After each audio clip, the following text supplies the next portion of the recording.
बहुत बहुत स्वागत है आपका ज्योग्राफी की इस क्लास में। और इस क्लास में हम लोग बात करने वाले हैं ग्लोब, अक्षांश एवं देशांतर के बारे में। ग्लोब, लैटिट्यूड एंड लॉन्गिट्यूड के बारे में बहुत इंपॉर्टेंट क्लास है। और आपको बता दूं कि अगर ग्लोब में अक्षांश रेखा और देशांतर रेखा का अगर आप समझ नहीं रखते हैं तो फिर ज्योग्राफी को समझना मुश्किल नहीं, नामुमकिन है। और अगर आप ज्योग्राफी को नहीं समझे तो आप हिस्ट्री को नहीं समझ पाएंगे। और हिस्ट्री से रिलेटेड विषय पॉलिटी, क्योंकि हिस्ट्री का जो एंडिंग पॉइंट है वही पॉलिटी का स्टार्टिंग पॉइंट है।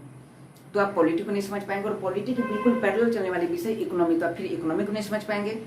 और इन सभी विषयों के समागम से बनता है IR, इंटरनेशनल रिलेशन, फिर आप उसे नहीं समझ पाएंगे।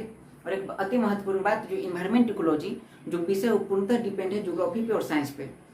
तो अगर आप ज्योग्राफी नहीं समझते तो इन्वायरमेंट इकोलॉजी को नहीं समझ पाएंगे। और यूपीएससी का हार्डकोर सब्जेक्ट है इन्वायरमेंट इकोलॉजी, जहाँ से हाई स्कोर का सवाल पूछा जाता है। लगभग समझिए कि ज्योग्राफी और इन्वायरमेंट इकोलॉजी मिलाकर 30 के आसपास सवाल पूछे जाते हैं। और यूपीएससी में पीटी क्वालिफाई करने के लिए लगभग 50 से 55 सवाल आपके ठीक होने चाहिए। समझिए, जिसमें से मास अमाउंट में 30 के आसपास सवाल इन्वायरमेंट इकोलॉजी ज्योग्राफी से आते हैं, तो कितना महत्वपूर्ण है। और चूंकि इन्वायरमेंट इकोलॉजी ज्योग्राफी पे डिपेंड है, तो ज्योग्राफी को नहीं समझेंगे तो फिर इन्वायरमेंट इकोलॉजी नहीं समझ पाएंगे। इसलिए सभी विषय का जो मदर है या फिर क्यून है वो ज्योग्राफी को कहा जाता है। और ज्योग्राफी समझने के लिए क्या जरूरी है? अक्षांश और देशांतर। ठीक है, तो इस क्लास में हम लोग अक्षांश और देशांतर की समझ बनाएंगे। हालांकि हम लोग बात की थी पिछले क्लास में कि ग्लोब, अक्षांश एवं देशांतर जो लेसन है, इस लेसन को हम लोग 3 लेक्चर में देखेंगे, जिसका फर्स्ट लेक्चर हम लोग कंप्लीट कर चुके हैं, जिसमें हम बात की थी पृथ्वी के रूप और प्रारूप के बारे में। और बड़ी बेहतरीन तरीके से बात की। एक बार आप उस लेक्चर को देख लीजिए, फिर इस क्लास में इंटर कीजिएगा। ठीक है, इसके बाद अगर बात करें फिर, तो इस लेक्चर में हम लोग बात करेंगे अक्षांश के बारे में। और अक्षांश के बारे में हल्की फुल्की बातें नहीं करेंगे। जो समानता किया जाता है कि पृथ्वी है, पृथ्वी के क्षैतिज तल के समांतर खींची गई रेखा को अक्षांश रेखा कहते हैं। सबसे बड़ी अक्षांश रेखा विषुवत रेखा या भूमध्य रेखा है, जिसका वैल्यू 0 डिग्री होता है। उसके बाद तमाम अक्षांश रेखाएं। तो हम लोग वैसी बातें नहीं करेंगे जो रखने पर ज्यादा फोकस किया जाए। हम लोग पूरा बेसिक से हल्की फुल्की बात करते करते हम लोग गहरी बातें करेंगे। ठीक है, तो हम लोग पूरा डिटेल में बात करेंगे। लेकिन चूंकि हम लोग बात करें 6th क्लास के एनसीईआरटी के सेकंड लेसन के बारे में, तो हम लोग उससे जो हमारा आधार है, आधार को लेकर चलेंगे। और हल्की फुल्की बात करते करते कब गहरी बातें कर लें पता नहीं। तो इसके लिए आपको लेक्चर में पूरा फोकस बनाकर देखना पड़ेगा। ठीक है, चलिए। तो अच्छा सवाल ये भी है कि इस लेसन को पढ़ा कैसे जाए। तो हम लोग पिछले क्लास में डिस्कस किए थे, जिसका एक पार्ट कंप्लीट हो चुका है। अब सवाल है कि इस लेक्चर में हम लोग बात करेंगे अक्षांश के बारे में, और नेक्स्ट लेक्चर में बात करेंगे देशांतर के बारे में। तो अक्षांश को कैसे पढ़ा जाए, पहले उस पर मॉडल सेट कर लेते हैं और फिर अक्षांश को पढ़ते हैं। और एक बार आप अक्षांश पर डिस्कस कर लीजिए मेरे साथ, फिर आप पाएंगे कि अक्षांश का समझ आपका बेहतर नहीं बेहतरीन हो चुका है। पहले से बेहतर नहीं बेहतरीन हो चुका है। और आप अक्षांश से संबंधित मैक्सिमम सवाल को हल कर सकते हैं। और एक बात और, कंसेप्ट पूरा क्लियर आपका रहेगा। और इसके आधार पर ज्योग्राफी को कभी भी समझने में आपको समस्या नहीं होगी। तो इस बार मेरे साथ पढ़कर देखिए और बहुत ही आनंद आएगा। चलिए हम लोग स्टार्ट करते हैं अक्षांश। अब सवाल है अक्षांश को समझने के लिए क्या क्या जरूरी है। तो अक्षांश को समझने के लिए जरूरी है सबसे पहले अक्ष। चलिए देख लेते हैं। तो हम लोग अब देखते हैं अक्ष के बारे में। ठीक है, अक्ष बहुत आराम से समझते हैं अक्ष को। इसके बारे में पीछे भी बात की है। अक्ष को अंग्रेजी में एक्सिस कहा जाता है। इसके बारे में हम लोग पीछे भी बात किए थे। जनरली आपको बता दूं कि सबसे पहले आप एक आलू लीजिए। अक्ष को समझना है तो अक्ष के लिए सबसे पहले क्या करेंगे, एक आलू लेंगे। और एक आलू लेकर और उसमें एक स्वेटर बुनने वाला कांटा या फिर कोई झाड़ू का लकड़ी ऐसे लगा दीजिए। और किसी को बोलिए कि इस दोनों पार्ट को ठीक से पकड़ लो। अगर वो पकड़ ले तो फिर इस आलू को घुमाइए। आलू को घुमाइए पश्चिम से पूर्व की ओर, या जिधर भी आपको लगे पूर्व पर। तो आलू को घुमाइए। हालांकि हमारे पृथ्वी की गति जो है वो पश्चिम से पूर्व की, इसलिए मैंने ऐसा घुमाने के लिए कहा। तो अगर आप उसे घुमाते हैं तो पाएंगे कि झाड़ू की लकड़ी या स्वेटर बुनने वाला कांटा स्थिर है और आलू घूम रही है। बिल्कुल ऐसा ही हमारा पृथ्वी है। और ये जो स्वेटर बुनने वाला कांटा है या झाड़ू की लकड़ी, इसे हम अक्ष कहेंगे। और इसके चारों पृथ्वी घूम रही, इसे कहते हैं, इस घटना को कहते हैं घूर्णन। इस प्रकार की गति को क्या कहते हैं, घूर्णन कहते हैं। बात आप समझ रहे हैं। अब ये जो हमारा अक्ष है, ठीक है, अक्ष क्या है, तो क्या वास्तव में हमारे पृथ्वी में कोई ऐसी रेखा मौजूद है? तो याद रखिए, हमारे पृथ्वी में ऐसी कोई रेखा मौजूद नहीं है। हम ऐसा कल्पना करते हैं कि ऐसी कोई रेखा मौजूद है, क्योंकि इससे हमारा स्टडी आसान हो जाता है। अच्छा, कैसे आसान होता है इसकी जरूरत हमें अगली क्लास में, जो कुछ हम अगला लेसन पढ़ेंगे उसमें जरूरत पड़ेगी, या फिर आगे की कक्षाएं पड़ेगी, तो उस पर हम आगे बात करेंगे। तो इसे क्या कहते हैं, इसे अक्ष कहते हैं, एक्सिस कहते हैं। और ये हमारा पृथ्वी है। ये बात आ रहा है समझ में। और झाड़ू की लकड़ी किसी पृथ्वी में, झाड़ू की लकड़ी जहाँ से आप डालते हैं, तो उस पॉइंट को कहा जाता है नॉर्थ पोल। क्यों उसे नॉर्थ पोल कहते हैं? तो चूंकि इंटर यहाँ से हुआ था, इस पोल, इसे हम क्या कहेंगे, नॉर्थ पोल। पिछले क्लास में शुरुआत कर चुके हैं। और इस पॉइंट को क्या कहेंगे, इस पॉइंट को कहेंगे साउथ पोल। अरे समझ में। अब सवाल है कि इसे नॉर्थ पोल क्यों कहा गया, इसे साउथ पोल क्यों कहा गया, उस पर भी बात करेंगे। नॉर्मली देख लीजिए कि हमारा चूंकि जब पृथ्वी का निर्माण हुआ, कई प्रकार की भौगोलिक घटनाएं घटी, उसके बाद पृथ्वी पर जीव जंतु आए। पहले जलीय जीव आए, फिर उभयचर आए, फिर स्थलीय जीव आए, और धीरे धीरे उत्परिवर्तन से, उद्भव से, मतलब जैविक विकास से, इवोल्यूशन के प्रोसेस से मानव यहाँ तक पहुंचा, होमोसेपियंस बने। तो होमोसेपियंस के बाद उनमें तर्क करने की शक्ति आई, समझने की शक्ति आई, और वो समझने लगे।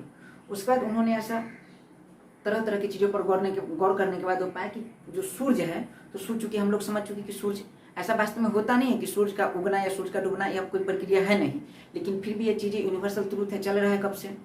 तो सूर्य पूर्व में उग रहा है और पश्चिम में डूबता है, हम लोग पढ़ते हैं चीज़ें। तो सूर्य का उगना किधर से प्रारंभ हो रहा है, पूरब से, और डूबना किधर हो रहा है, पश्चिम में।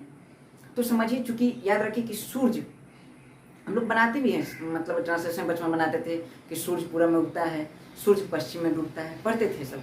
तो सोचिए, सूर्य पूरब में उगता है और पश्चिम में डूबता है, तो अगर सुबह सुबह हम सूर्य को देखेंगे, सूर्य नमस्कार करते हैं, तो सूर्य को पहले किधर देखेंगे, तो सूर्य को पहले देखेंगे पूरब में। तो पहले को ही पूर्व कहते हैं, इसीलिए याद रखना है कि इस डायरेक्शन को, जो हमारा जो अर्थ है, अर्थ में इस डायरेक्शन को कहा गया पूरब। पूर्व से धीरे धीरे क्या बना, पूरब, या इसे क्या कहते हैं, पूर्व। अरे समझ में, क्योंकि आप पहले सूर्य को किधर देखेंगे, पूर्व में देखेंगे, क्योंकि सूर्य पूर्व में ही उगता है। क्लियर है? तो इसे कहा गया पूर्व, और अंग्रेजी में इसे कहा गया ईस्ट। अरे समझ में। उसके बाद सूर्य को बाद में हम कहाँ देखेंगे, तो बाद में देखेंगे पश्चिम में। सूर्य को बाद में कहाँ देखेंगे, पश्चिम में। तो इसे कहा जाता है अंग्रेजी में वेस्ट। अच्छा, पश्चिम में नाम क्यों रखा गया, तो क्योंकि सूर्य को हम पहले जहां देखते हैं उसे कहा गया पूर्व, पूर्व मतलब पहले, और बाद को कहते हैं पश्चात। तो पश्चात से वर्ड निकल गया क्या, पश्चिम। अरे समझ में। जो वेस्टर्न कल्चर आप सुनते होंगे, वेस्टर्न कल्चर, पश्चात संस्कृति, और पश्चात से ही, पश्चात मतलब होता है बाद में, क्योंकि सूर्य को हम बाद में देखते हैं इधर, इसलिए पश्चात से एक वर्ड बना पश्चिम, और इधर की दिशा को पश्चिम कहा गया। इसका मतलब सूर्य जो हम दिशा का निर्धारण या फिर डायरेक्शन का डिटर्मिनेशन कैसे करते हैं, तो डायरेक्शन का डिटर्मिनेशन हम सूर्य के उगने और डूबने के आधार पर करते हैं। अब देखिए, सूर्य पूरब में उगता है, और सूर्य को जब हम नमस्कार करते हैं, तो सूर्य को नमस्कार करने के क्रम में देख लीजिए, हमारा जो दायां पक्ष है वो दाहिना तरफ है, जो दायां पक्ष है वो जिस तरफ है उसे हम दक्षिण कहते हैं। अरे समझ में। तो किस दिशा को क्या कहा गया, दक्षिण।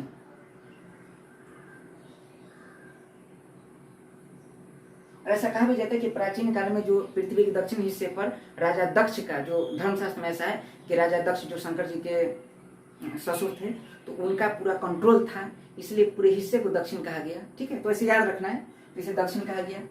और चूंकि जब जानकारी होने लगा, भौगोलिक चीजों की जानकारी होने लगी, तो जितने भी उत्तर मिले, जितने भी जवाब मिले, वो जवाब लगभग इस तरफ मिले। ठीक है, तो जवाब इधर मिले, तो जवाब के कारण इस दिशा को क्या कहा गया, उत्तर कहा गया। एक ये विचार है।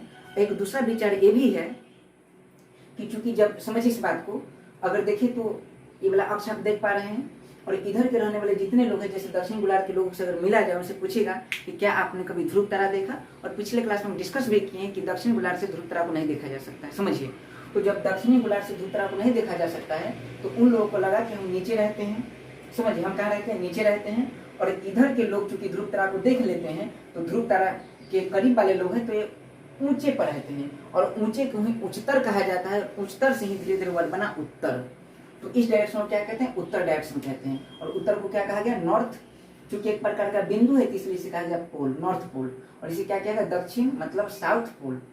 मुझे लग रहा है कि आपको इतना समझ हुआ कि डायरेक्शन का निर्माण कैसे हुआ, किसे पूर्व कहा गया, किसे पश्चिम कहा गया, किस आधार पर पूर्व पश्चिम की व्याख्या हुई, किस आधार पर उत्तर की व्याख्या हुई, किस प्रकार से दक्षिण की व्याख्या हुई। ये चीज आप समझ रहे हैं।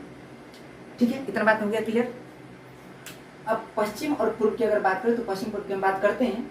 फिलहाल में समझते हैं कि अक्ष किसे कहते हैं। तो अक्ष में आप समझ गए कि एक ऐसी रेखा, मैं बता चुका हूं कि ऐसी कोई रेखा पृथ्वी में विद्यमान नहीं है। तो मैं झाड़ू का लकड़ी, मतलब झाड़ू का लकड़ी लिया, उसे आलू में लगाया, तो ऐसी नॉर्मली अगर देखें तो ये आलू है, इसमें झाड़ू का लकड़ी लगा दिया, झाड़ू की लकड़ी को स्थिर रखिए और आलू को घुमाते रहिए। तो अगर आपसे पूछूं पृथ्वी ऐसा ही है, तो क्या पृथ्वी में ऐसी कोई रेखाएं हैं, तो पृथ्वी में ऐसी कोई रेखा नहीं है। समझ रहे इस बात को।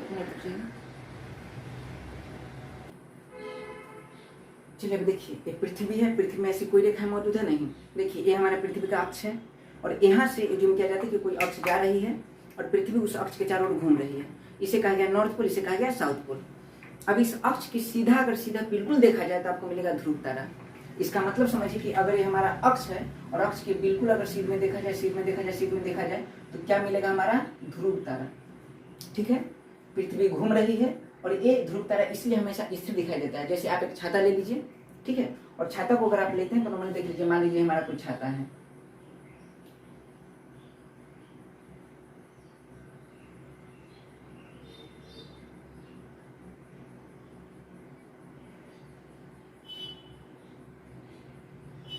और छाता में लगा हुआ ये चीज है। ठीक है, आप जब ये पकड़कर छाता को नचाते हैं और इधर इधर तारा सेट कर दीजिए, इधर तारा सेट कर दीजिए, तो आप पाएंगे कि सभी तारा गतिशील है, लेकिन ये जो बीच का तारा है, ये तारा स्थिर है। क्यों? क्योंकि हमारे अक्ष के सीध में है। तो समझें इस बात को, बिल्कुल हमारा पृथ्वी के जो अक्ष उसके बिल्कुल सीध में ध्रुव तारा है और पृथ्वी घूम रही है। जैसे तारा को अगर आप घुमाएंगे तो तारा की सभी मतलब जो छाता को आप घुमाएंगे तो छाता में जितने तारा उपस्थित है लगेगा ऐसा कि सभी तारा घूम रहा है, लेकिन हमारे बीच का तारा, सेंटर का तारा रुका हुआ है। क्यों? और ऐसा ही स्थिति हमारे ध्रुव तारा की है। ठीक है, तो ध्रुव तारा ऐसा नहीं कि गतिशील नहीं है, लेकिन हमें ऐसा महसूस नहीं होता कि गतिशील है। अरे समझ में, अगर आपसे पूछे कि पृथ्वी के अक्ष के बिल्कुल सीध में कौन सी तारा मौजूद है? ध्रुव तारा। किस दिशा में मौजूद है? उत्तर दिशा में। मुझे लग रहा है कि इतना बात आप समझ चुके हैं, ये बेसिक बात है। अब हम लोग आगे बात करते हैं पृथ्वी के अक्ष से संबंधित। चलिए एक मिनट, चलिए अब आप इतना देख चुके हैं, अब हम आगे देखते हैं कि जैसे आपने देखा, जैसे अक्ष किसे कहते हैं आप देख चुके हैं। अक्ष किसे कहते हैं तो देख लीजिए, एक ऐसी काल्पनिक रेखा जिसके चारों पृथ्वी घूर्णन करती है उसे अक्ष कहते हैं। एक लड़का है, समझिए इस लड़का देख लीजिए यहाँ, मतलब नॉर्मली हमें लगता है जब आप अक्ष समझ चुके हैं। अब बात करें तो कभी कभी एक सवाल आ जाता है कि पृथ्वी का अक्षीय झुकाव कितना है। तो पृथ्वी के अक्षीय झुकाव की बात करें तो देखिए, इसको समझने के लिए थोड़ा सा मैथमेटिकली में जाएंगे। नॉर्मली आप सुने होंगे कि पृथ्वी अपने अक्ष पे 23.5 डिग्री झुकी हुई है, सुनिए सर, और अपने प्लेन से 66.5 डिग्री का एंगल बनाता है। और ये बहुत इंपॉर्टेंट सवाल है, ये फैक्ट है, और इसके आधार पर बहुत सारे एप्लीकेशन को हम समझेंगे आगे। तो पृथ्वी अपने अक्ष पे 23.5 डिग्री कैसे झुकी हुई, अगर इसे समझना तो बड़ा आसान है, समझते हैं, देख लीजिए। वास्तव में बात करते हैं कि पृथ्वी की अपनी एक कक्षा है ऐसे, ठीक है, इसे देख लेते हैं। ये पृथ्वी की मान लीजिए कक्षाएं। इस लेक्चर को पूरा देख लीजिए और उसके बाद आप देखिएगा आपका समझ बहुत बेहतर हो जाएगा। तो ये देख लीजिए, ये पृथ्वी क्या है? कक्षाएं हैं। ठीक है, और इस कक्षा में अगर इस पॉइंट से इस पॉइंट को मिला दिए तो उसे कहा जाता है ऑर्बिटल प्लेन। तो चलिए इस लाइन को क्या कहते हैं? ऑर्बिटल प्लेन, और इसे एक्स से डिनोट करते हैं। मैथ में आप पढ़ेंगे एक्स एक्सिस के बारे में, तो ज्योग्राफी में इसे ऑर्बिटल प्लेन या फिर एक्स एक्सिस कहते हैं। ठीक है, अब समझिए, और ठीक इसके अगर उधर 90 डिग्री का एंगल बनाए तो इसे कहते हैं वाई एक्सिस। अब समझिए कि पृथ्वी इस पर क्या है? पृथ्वी इसी पॉइंट पे तो गतिशील है, इस कक्षा पे क्या है? गतिशील है पृथ्वी। पहले ऐसा अनुमान लगाया जाता था कि पृथ्वी नॉर्मली पृथ्वी यहाँ होगी, और ऐसा पहले बहुत पहले जब बिग बैंग थ्योरी के बाद जब दुनिया का निर्माण हुआ, ग्रह और तारे बनने लगे, तो उसमें ऐसा लोग जो विचारक, बड़े बड़े विचारक मानते हैं कि पृथ्वी की स्थिति पहले यहाँ थी। हुआ क्या? जैसे आप सुने होंगे कि यूरेनस, आखिर देखिए हमारे सौरमंडल में जितने ग्रह हैं सभी ग्रह में क्या कारण है कि अरुण की जो डायरेक्शन है और शुक्र की डायरेक्शन है अलग है बाकी सौरमंडल के ग्रह से। क्या रीजन है? रीजन यही है कि कभी ना कभी पृथ्वी पे किसी प्रकार का टक्कर, कभी ना कभी अरुण पे और शुक्र पे किसी प्रकार का टक्कर हुआ है, और उस टक्कर के कारण दोनों की डायरेक्शन क्या हो गई? बदल गई। अब इस डायरेक्शन को समझने के लिए थोड़ा सा समस्या हो जाता है कभी कभी। चलिए अब बात करते हैं हम लोग पूरे टॉपिक पर। तो क्या बात की? डायरेक्शन को समझने के लिए। तो चलिए, जो हमारे जितने भी सौरमंडल में जितने पिंड है, उस पिंड की अगर बात करें तो उस पिंड में नॉर्मली देखिए तो अरुण का जो डायरेक्शन है और शुक्र का डायरेक्शन है वो अलग है। मतलब अरुण और शुक्र की बात करें तो उसका डायरेक्शन है ईस्ट से वेस्ट की ओर, और बाकी जितने पिंड उसका डायरेक्शन है वेस्ट से ईस्ट की ओर। ऐसा इसलिए हुआ कि सभी का डायरेक्शन वेस्ट से ईस्ट की ओर था, लेकिन हमारे अरुण जो है और शुक्र है उसका टक्कर मंगल ग्रह जैसे बड़े पिंड से हुआ, और उस टक्कर के कारण दोनों का डायरेक्शन चेंज हो गया। अरुण के बारे में अगर आप सुने होंगे तो अरुण में तो इतना भयानक टक्कर हुआ कि अरुण अपने जो प्लेन है उस प्लेन पे 87 डिग्री से लेकर 97.7 डिग्री तक झुक गया, और जिस रीजन से सूर्य का जो ऊर्जा का मान है, प्रकाश है, वो अरुण पे नहीं पहुंच पाते, और पूरे सौरमंडल का सबसे ठंडा ग्रह अरुण हो जाता है। हालांकि नॉर्मली अगर देखें तो सूर्य से सबसे ज्यादा दूरी पर स्थित है वरुण, तो नेपच्यून जो सौरमंडल का सबसे ठंडा ग्रह होना चाहिए, लेकिन उससे पहले जो अरुण है, अरुण पैरेलल न होकर मतलब सूर्य के सामने न पड़कर और टेढ़ी है, इसलिए इसे हाई टिल्ड प्लेनेट भी कहते हैं, सबसे झुका हुआ या लेटा हुआ ग्रह भी कहते हैं, क्योंकि टक्कर के कारण इसमें झुका हुआ गया था। कितना? 87 डिग्री से लेकर 97.7 डिग्री तक। ठीक है, इसलिए अरुण को लेटा हुआ ग्रह भी कहते हैं और सौर मंडल का सबसे ठंडा ग्रह भी कहते हैं। ये बातें आप समझ पा रहे हैं। पृथ्वी के पास भी ऐसा हुआ, पृथ्वी के साथ भी ऐसा ही हुआ होगा, इसीलिए पृथ्वी अपने अक्ष पे झुकी हुई है। ऐसा नहीं कि पृथ्वी बहुत विनम्र है, बहुत सहनशील है इसलिए झुकी हुई है, क्योंकि झुकता वही है जिसमें जान होती है, अकड़ तो मुर्दे की पहचान होती है। ऐसा नहीं है कि पृथ्वी झुकी हुई क्योंकि पृथ्वी विनम्र है और इसमें जान है, नहीं। पृथ्वी इसलिए झुकी क्योंकि पृथ्वी में कभी ना कभी टक्कर हुआ है। ठीक है, अब नॉर्मली देखें तो देखिए ये हम बनाए कि एक इसका ऑर्बिटल की बात करें तो एक क्या है, हमारा ऑर्बिटल प्लेन है। ऑर्बिटल प्लेन जिसे एक्स एक्सिस कहते हैं, और एक क्या है, ये वाई एक्सिस है। और पहले क्या पृथ्वी इसी पर स्थित था, इसी पर पहले, लेकिन हुआ क्या, जैसे इसमें टक्कर लगा तो टक्कर लगने के बाद पृथ्वी यहाँ ना होके और पृथ्वी क्या हुआ, थोड़ा सा इधर आ गया। समझ पा रहे हैं? नॉर्मली देखिए तो ये जो है इसे कहा जाता है समतल या प्लेन।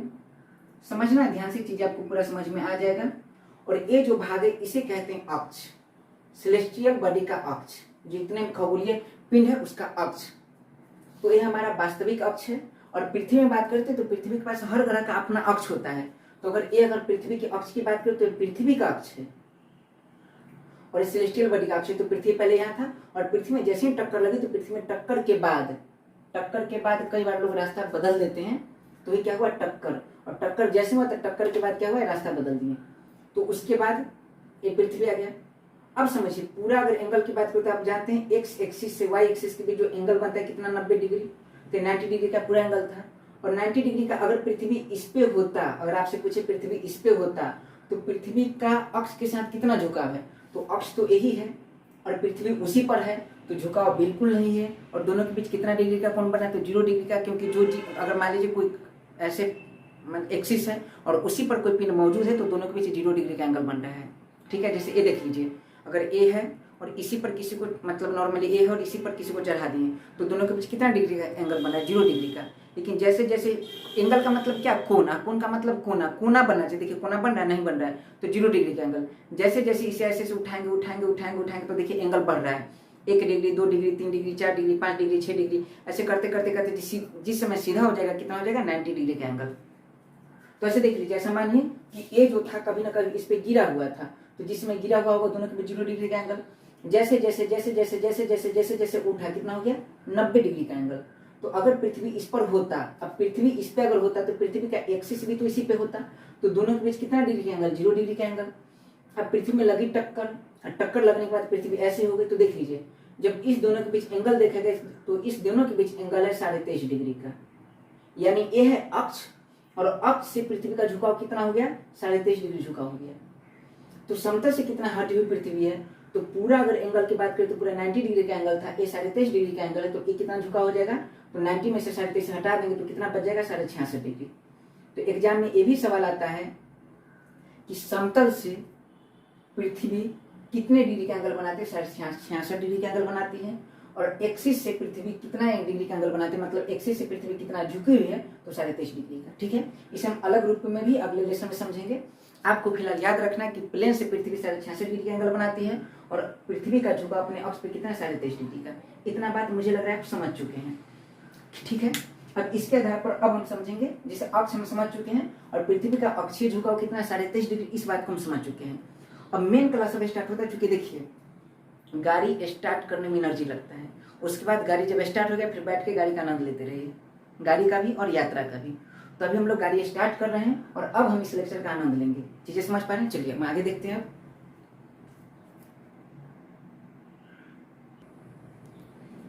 चलिए पिछले क्लास में हम लोग अक्ष को समझ चुके हैं अच्छी तरीके से।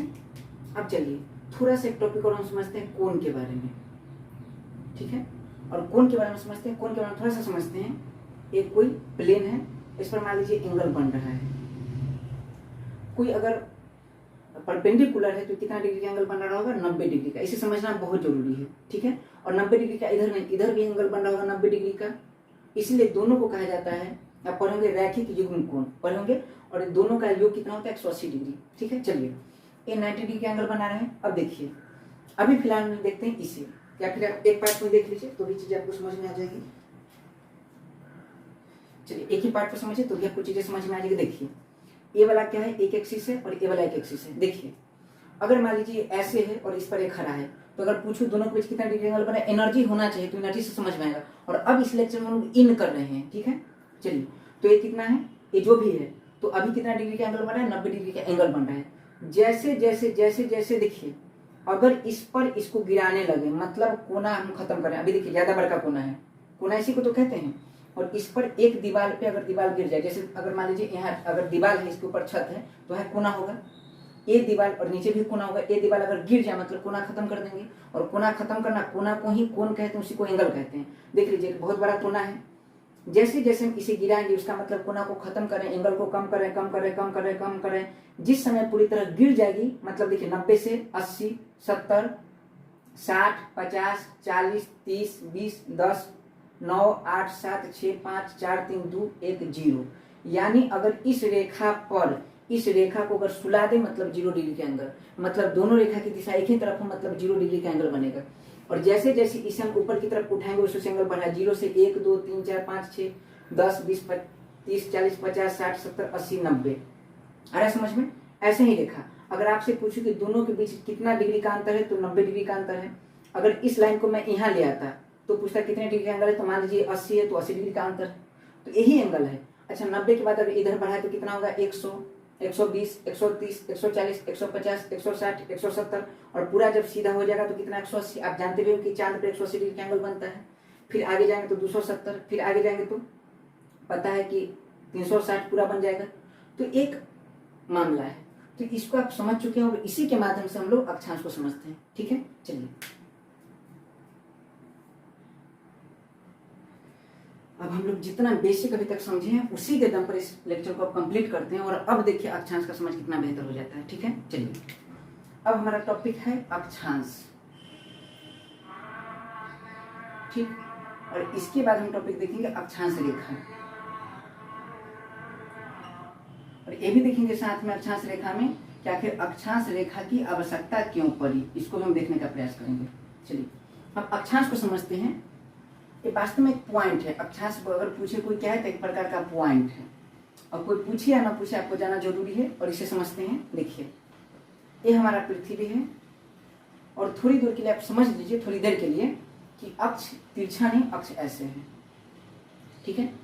और एक क्या है हमारा नॉर्थ पोल, और एक है हमारा साउथ पोल, ये समझ रहे हैं। अब देखिए, पृथ्वी के ठीक बीच में क्या है, सेंटर, और आपके पास दिव्य शक्ति, उस दिव्य शक्ति से सेंटर को खींच के सरफेस पे ले आइए। जैसे ये हमारा ग्लोब है, और ग्लोब के ठीक बीच में क्या है, सेंटर, सेंटर को खींच कर क्या कहाँ ले आइए, सरफेस पे। तो जैसे आप सरफेस पे लाते हैं तो देख लीजिए, यहाँ मतलब जो बीच में सेंटर उसको खींच के सरफेस पे लाए, तो यहाँ यहाँ यहाँ मतलब इस पॉइंट पे यहाँ यहाँ यहाँ यहाँ ऐसे ऐसे ऐसे ऐसे ऐसे ऐसे पॉइंट बनेगा, पॉइंट बनेगा, पॉइंट बनेगा, पॉइंट, समझ पा रहे हैं। इसी पॉइंट को, ये जो पॉइंट बन रहा है, इसी को अक्षांश कहते हैं। उसको हम दूसरे गणितीय रूप से देखते हैं। तो देख लीजिए, पृथ्वी का जो सेंटर से खींच कर लाए, और खींच कर लाए तो ऐसे ऐसे ऐसे ऐसे ऐसे क्या बन गया, एक पॉइंट बन गया, ऐसे ऐसे एक पॉइंट बन गया, ऐसे एक पॉइंट बन गया, ऐसे एक पॉइंट बन गया, ऐसे एक पॉइंट पॉइंट पॉइंट बन गया। और इस सारे पॉइंट को मिला दीजिए, क्योंकि वह पॉइंट कहाँ से मिला है, सेंटर से मिला है। और सेंटर से मिलाने के बाद चूंकि यह लाइन क्या करे, पूरे पृथ्वी को दो भाग में बांट रही है, ऊपर की ओर, नीचे की ओर। और पीछे हम डायरेक्शन में बात कर चुके हैं कि ऊपर वाला जो डायरेक्शन था वो उच्चतर था, ऊपर की ओर, ऊपर वाला को क्या कहते हैं, उच्चतर, निम्नतर। तो उच्चतर से इनवर्ट क्या बना, उत्तर। इसलिए इस गोलार्ध को कहा गया उत्तरी गोलार्ध। क्या कहा गया इसे, उत्तरी। अच्छा, गोलार्ध क्यों, क्योंकि पूरा गोला था और गोला को आधा आधा कर दिया, तो गोला को गोला और गोला को आधा कर दिया गोलार्ध, तो इसे क्या कहा गया, उत्तरी गोलार्ध, उत्तरी गोलार्ध। इसे अंग्रेजी में कहा गया, उत्तरी को कहते हैं नॉर्दर्न, और गोलार्ध को कहा जाता है हेमीस्फीयर, क्योंकि स्फीयर मतलब गोला, उसको आधा कर दिए तो हेमीस्फीयर। इसका पूरा हो गया नॉर्दर्न हेमीस्फीयर, NH। अरे समझ में। और देख लीजिए, ये जो रेखा है, ये रेखा नीचे वाले भाग को जो बांट दिया, मतलब पूरे पृथ्वी को दो हिस्से में बांट दिया, तो नीचे वाले भाग को कहते हैं दक्षिणी गोलार्ध, मतलब दक्षिणी, और गोला को आधे आधे भाग में बांट दिया, इसीलिए दक्षिणी गोलार्ध, साउदर्न हेमीस्फीयर। मुझे लग रहा है ये चीजें आपको समझ में आ रहा है। अब देखिए, ये जो रेखा है पूरे पृथ्वी को, पूरे गोला को दो भाग में बांट दिया, इसे पृथ्वी कहते हैं। पृथ्वी को ही भू कहते हैं, भूमि कहते हैं, आप जानते हैं। तो पृथ्वी को भू कहते हैं, इसलिए इस रेखा को पहला नाम तो रखा गया भू, और पूरे पृथ्वी के मध्य से होकर गुजरती, इसलिए इसे कहा गया मध्य। और रेखा है इसीलिए रेखा। आ रहा समझ में? क्योंकि पृथ्वी गोल है, समझ में बात है, पृथ्वी क्या है? गोल है। तो गोल है तो ये जो रेखा होगी, रेखा कैसी होगी? तो ये जो रेखा होगी गोलीय रेखा होगी। और समझिए, देख लीजिए, आप देख पा रहे हैं ये जो पूरा जो रेखा बना हुआ है, ये ऐसे रेखा बनी हुई देख लीजिए यहाँ, तो पूरा गोल है और गोल रेखा है, और गोल रेखा को हम वृत्त कहते हैं, इसीलिए इसका दूसरा नाम हो जाएगा भूमध्य वृत्त। क्या नाम हो जाएगा? भूमध्य वृत्त। तो भूमध्य रेखा को ही भूमध्य वृत्त कहते हैं। और भूमध्य रेखा देख लीजिए, ये पृथ्वी को ठीक इक्वल भाग में बांट रही है, इसलिए इसे इक्वेटर भी कहते हैं। इसे क्या कहते हैं? इक्वेटर भी कहते हैं। अगर आपसे पूछा जाए कि भूमध्य रेखा को इक्वेटर भी कहते हैं और भूमध्य रेखा का दूसरा नाम क्या हो जाएगा? भूमध्य रेखा का दूसरा नाम हो जाएगा भूमध्य वृत्त। तो भूमध्य, इसका दूसरा नाम क्या हो जाएगा? वृत्त, क्योंकि यह रेखा वृत्तीय है। और पूरे पृथ्वी पर, चूंकि आप ऊपर जब जाते हैं तो ऐसी रेखा अगर खींचेंगे, ऐसी रेखा खींचेंगे तो इससे छोटी रेखा प्राप्त होगी। दक्षिण गोलार्ध में भी आइए, मतलब उत्तरी गोलार्ध में भी छोटी रेखा प्राप्त होगी। दक्षिणी गोलार्ध में तो उधर भी आपको छोटी रेखा प्राप्त होगी। क्यों? क्योंकि यह भी बिल्कुल सेंटर से गया है। तो सेंटर वाला देखिए, तो सेंटर से जब गया है तो काफी उभरा हुआ है, तो ये रेखा काफी लंबी होगी, बड़ी रेखा होगी। लेकिन इसके बाद जैसे जैसे नीचे जाएंगे रेखाएं छोटी होती चली जाएगी ध्रुव की ओर। जैसे जैसे आप उत्तरी ध्रुव की ओर जाते रेखाएं छोटी होती चली जाएगी। यही रीजन है कि इस रेखा को महान वृत्त भी कहा जाता है। मतलब इसे भूमध्य वृत्त भी कहा जाता है, भूमध्य रेखा से भूमध्य वृत्त भी कहा जाता है। और साथ ही चूंकि यह पूरे पृथ्वी पर जितने भी ऐसी रेखा खींची गई है, उस रेखा में सबसे बड़ी रेखा है, इसीलिए इसे महान वृत्त भी कहा जाता है। और महान को अंग्रेजी में कहते हैं ग्रेट, और वृत्त को कहते हैं सर्कल। महान वृत्त, और इसे अंग्रेजी में क्या कहा जाएगा? Great circle. Great circle. ये बातें मुझे लग रहा है आपको समझ में आ रहा है। क्लियर? नोट करते जाइए। तो चलिए, भूमध्य रेखा कैसी रेखा है? एक ऐसी रेखा जो पृथ्वी के सेंटर से होकर गुजरती है, उसे भूमध्य रेखा कहते हैं। या सेंटर से ज्यादा बेहतर हो जाएगा, सेंटर के समक्ष सरफेस से गुजरती है। और इससे ज्यादा बेहतर हो जाएगा कि ऐसी रेखा जो पृथ्वी को दो हिस्से में बांटती है। और दो हिस्से में कौन सा? एक ऐसी रेखा जो पृथ्वी को उत्तरी गोलार्ध और दक्षिण गोलार्ध में बांटती है, उस रेखा को भूमध्य रेखा कहते हैं। चूंकि यह रेखा वृत्ताकार होती है, इसलिए इसे भूमध्य रेखीय वृत्त कहते हैं या भूमध्य वृत्त कहते हैं। चूंकि पूरी पृथ्वी पर जितने भी इसके समांतर रेखा खींची जाती है, उस रेखा में सबसे बड़ी रेखा है, इसलिए इसे महान वृत्त या ग्रेट सर्कल कहते हैं। आपको चीजें समझ में आ रही है? और भूमध्य रेखा के उत्तर वाले गोलार्ध को उत्तरी गोलार्ध कहते हैं, भूमध्य रेखा के दक्षिण वाले गोलार्ध को दक्षिण गोलार्ध कहते हैं। हो गया? अब चलिए, ये बात अगर कंप्लीट है तो इसे मैं मिटा दूं। और एक बात और, चलिए मिटा देता हूँ, फिर हम आगे समझते हैं। चलिए, तो आप उत्तरी गोलार्ध समझ चुके हैं, दक्षिण गोलार्ध समझ चुके हैं, भूमध्य रेखा समझ चुके हैं। और भूमध्य रेखा कहाँ से जाती है? तो बिल्कुल पृथ्वी के सेंटर से होकर जाती है। अब हम क्या करते हैं? इसे हटाते हैं और बहुत मेन बात समझने का प्रयास करते हैं। हम अक्षांश में इन कर रहे हैं, और कई लोगों को अक्षांश का समझ नहीं है। वो याद क्या कर लेते, मैं बता रहा हूँ कि ये विषुवत रेखा हो गया, और वो ऐसा मान के चलते हैं, चूंकि देख लीजिए ये हमारा पृथ्वी है, तो पृथ्वी पर वो अक्षांश रेखा पूछेगा, अक्षांश रेखा किसे कहते हैं? तो बोलते रटा रटा डिफिनेशन है कि वह काल्पनिक रेखा जो पृथ्वी के क्षैतिज के समांतर खींची जाती है, उसे अक्षांश रेखा कहते हैं। ठीक है, गलत नहीं है, लेकिन इससे आपका सेंस पता चला कि आपको समझ नहीं है। चलिए, आप अगर आप और समझाने के लिए कहा जाए तो लोग समझा नहीं पाते, बड़ा बेसिक बात है, हम आप समझ जाएंगे और आप समझा भी पाएंगे। अब देखिए, हम जानते हैं कि इसका वैल्यू जो है, हम अभी जस्ट देखे हैं कि अगर इस रेखा से और इस रेखा का एंगल पता किया जाए तो एंगल हो जाएगा कितना? 90 डिग्री का। कितना डिग्री का? 90 डिग्री का, क्योंकि दोनों सीधा है। और इधर क्या है? ध्रुव तारा।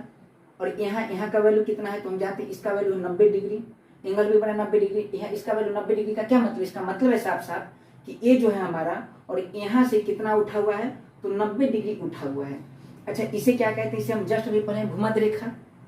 और ये क्या है? तो ये तो हमारा अक्ष है, एक्सिस। तो हम देखिए, हम कह सकते हैं कि भूमध्य रेखा से अक्ष का जो उत्तरी ध्रुव है, भूमध्य रेखा से अक्ष का जो उत्तरी ध्रुव है, उसके बीच कितना डिग्री का एंगल बन रहा है? 90 डिग्री का एंगल बन रहा है। ठीक है, चलिए अब यहाँ से एक चीज और देखिए, गौर कीजिए कि अगर अक्ष को मैं अगर झुकाने लगूं, बिना रहे झुक जाएगा, झुकाइए झुकाइए, झुकाते झुकाते तो 90 था, 90 से घट के कितना हो रहा है? 80, 70, 60। चलिए 80 पर हम ऐसे कर देते हैं, 70 पर ऐसे कर देते हैं, 60, 50, 40, 30, 20, 10, 9, 8, 7 ऐसे गिरते तो जाएगा। तो चलिए 80, 70, 60, 50, 40, 30, 20, 10, 9, 8, 7, 6, 5, 4, 3, 2, 1 और जैसे ही इस पर आएगा उसमें इसका वैल्यू क्या हो जाएगा 0 डिग्री। मतलब साफ साफ है, याद रखिए। तो इस रेखा का वैल्यू पूछूं तो इस रेखा का वैल्यू क्या हो जाएगा 0 डिग्री। और इसी रेखा को हमने क्या कहा था भूमध्य रेखा। और इधर भी देख लीजिए 90 है, ठीक है। अब इस एंगल को इधर नहीं, अब जब हम इधर गिराएंगे तो इस सबको भूल जाना है। तो देखिए इसके और इसके बीच कितना डिग्री का एंगल बन रहा है 90 डिग्री का। अब देखिए गणित में जाइए थोड़ा सा। इससे अगर पूछूं ए, नॉर्मल समझिए, हम इसकी बात नहीं कर रहे हैं अभी। अगर इस रेखा और इस रेखा की तुलना करूं और बोलूं इस रेखा से इस रेखा को हम इसके इस रेखा की दिशा में न गिरा के हम इसके विपरीत दिशा में गिरा रहे हैं, जैसे देखिए इसे भी भूल जाइए।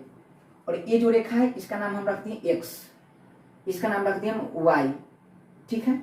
और एक्स जो रेखा है उसके रेस्पेक्ट में हम वाई जो रेखा है इसे हम इधर की तरफ गिरा रहे हैं। तो पूछूंगा तो आप बताएंगे कि 90 डिग्री से इसका वैल्यू बढ़ रहा है। 90 के बाद हो जाएगा 100, 110, 120, अभी बात जैसा कि ये थे। और नीचे आके जब इसके बिल्कुल सीध में आ जाएगी तो इसका वैल्यू हो जाएगा 180। लेकिन अब हम एक्स रेखा को छोड़ देंगे और इधर भी तो एक रेखा है, इसका नाम है जेड, ठीक है। अब समझिए कि दोनों के बीच कितना डिग्री का एंगल बन रहा है। तो दोनों के बीच एंगल बन रहा है 90 डिग्री का।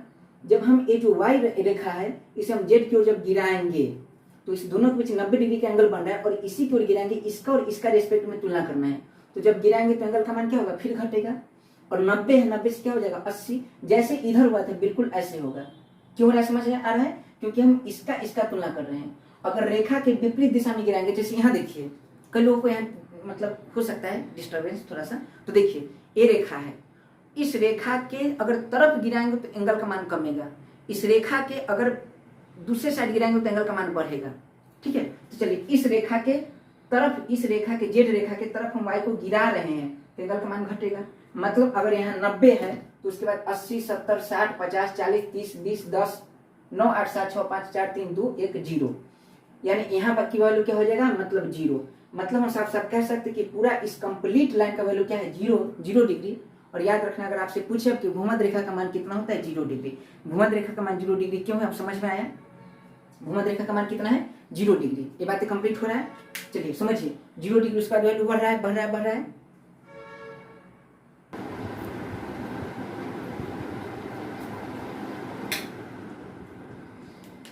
चलिए हम देख चुके हैं। तो भूमध्य रेखा का मान अगर पूछे आपसे तो कितना हो गया भूमध्य रेखा का मान 0 डिग्री, इक्वेटर का मान, ठीक है। अब देखिए भूमध्य रेखा को विषुवत रेखा भी कहते हैं। विषुवत रेखा क्यों कहते हैं इस पर भी बात कर लेते हैं। देखिए ये जो वैल्यू है ये भूमध्य रेखा हो गया। अब ये देख लीजिए इसका मान कितना था 10 degree, 20 degree, 30 degree, 40 degree, 50 degree, 60 degree, 70 degree, 80 degree, 90 degree. ऐसे इधर भी कितना है 80 degree, 70 degree, 60 degree, 50 degree, 40 degree, 30 degree, 20 degree, 10 degree, 0 degree. तो वास्तव में क्या हुआ ठीक से देखिए। तो ये जो हमारा 10 डिग्री और ये हमारा 10 डिग्री, अगर इस दोनों देखिए, अगर आपसे पूछे 10 डिग्री अगर इस रेखा को अगर ठीक से देखा जाए तो एंगल तो इसी के साथ बन रहा है। क्योंकि देखिए ये 90 डिग्री था और यहाँ अगर बात करें तो ये क्या हो गया 80 डिग्री। तो ये पूरा एंगल बन रहा है 90 डिग्री का और इस रेखा को थोड़ा सा झुका दिए तो ये जो लाइन है, ये जो लाइन आ रही है ये कितना एंगल बना रही है 80 डिग्री का। अगर इस लाइन को ऐसे खींच दिए तो ये कितना एंगल बना रही है, ये एंगल बना रही है 70 डिग्री का। इस लाइन को फिर हम खींच दिए तो कितना डिग्री बना के एंगल बना रही है 60 डिग्री का। इस लाइन को ऐसे ही खींच दिए तो ये कितना का 50 डिग्री का, ये कितने का 40 का, ये कितने का 30 का, ये कितने का 20 का, ये कितने का 10 का। यानी आप साफ साफ समझ रहे हैं पॉइंट को, समझिए। वैसे अगर इधर बात करें तो इधर इसे भी खींचती है, इसके साथ कितना डिग्री का एंगल बन रहा है, अभी तक बन रहा था इस दोनों का 90 डिग्री का। ये जब खींचते हैं तो कितना 80 डिग्री, एक खींचते हैं तो कितना 70 डिग्री, एक खींचते हैं तो कितना 60 डिग्री, एक कितना 50 डिग्री, 40 डिग्री, 30 डिग्री। नॉर्मली देखिए तो अगर आपसे पूछूं कि इस डिग्री का वैल्यू कितना है और इसका मतलब साफ साफ है कि 0 डिग्री से कितना हटा हुआ है तो ये 80 हटा हुआ, 80 डिग्री हटा हुआ है। 0 डिग्री से एक कितना 70 डिग्री, 0 डिग्री से 60 डिग्री हटी हुई है, 0 डिग्री से 50 डिग्री हटी हुई है। वैसी बात करूँ 0 डिग्री से 10 डिग्री, 0 डिग्री से 20 डिग्री हटी हुई है, 30 degree, 40 degree, 50 degree, 60 degree, 70 degree, 80 degree, 90 degree हटी हुई है। इसका मान कितना है 80 डिग्री। इसका मान कितना है 80 डिग्री। और इस दोनों रेखा को अगर मिला दिए तो अभी तक जब तक नहीं रेखा मिला है तब तक ये अक्षांश है, और जैसे ही दोनों को मिला दिए तो इस रेखा को कहते हैं अक्षांश रेखा। यानी अक्षांश अगर आपसे पूछे अक्षांश क्या है, तो अक्षांश मैंने कहा था एक पॉइंट है, ये 90 डिग्री वाला जो पॉइंट है उसे अक्षांश कहते हैं, 80 डिग्री वाला जो पॉइंट है इसे अक्षांश कहते हैं, 80 डिग्री वाला पॉइंट को अक्षांश कहते हैं। यानी अक्षांश एक बिंदु है। 70 डिग्री वाला जो पॉइंट है, 70 डिग्री वाला जो पॉइंट है उसे क्या कहते हैं, अक्षांश बिंदु। 60 डिग्री वाला पॉइंट को अक्षांश बिंदु। अब जो एंगल बना रहा है 60 डिग्री वाला पॉइंट, दोनों पॉइंट को मिला दीजिए, तो मिलाने के बाद जो रेखा बनती है उसे हम कहते हैं अक्षांश रेखा। यानी अक्षांशों को मिलाने वाली रेखा को अक्षांश रेखा कहते हैं। मुझे लग रहा है कि हल्का फुल्का अनुमान लग रहा है, आपको चीजें समझ में आ रही है। डीप इसलिए बात करते हैं कि आगे बहुत जरूरत है इन चीजों का। अगर नॉर्मली मैं ऐसे बता दूं तो आपको समझ में आ जाएगा, जो जनरली जिस ट्रेंड से पढ़ाया जाए तो वो भी मैं बताऊंगा अभी, लेकिन थोड़ा सा डीप देख लीजिए तो ये चीजें आपको समझ में आ गया। अब इसे हम फिर से ठीक से अरेंज करके ठीक से समझते हैं। चलिए, तो अब थोड़ा सा बड़ा वृत्त लेते हैं, मतलब बड़ा सा पृथ्वी लेते हैं ऐसे,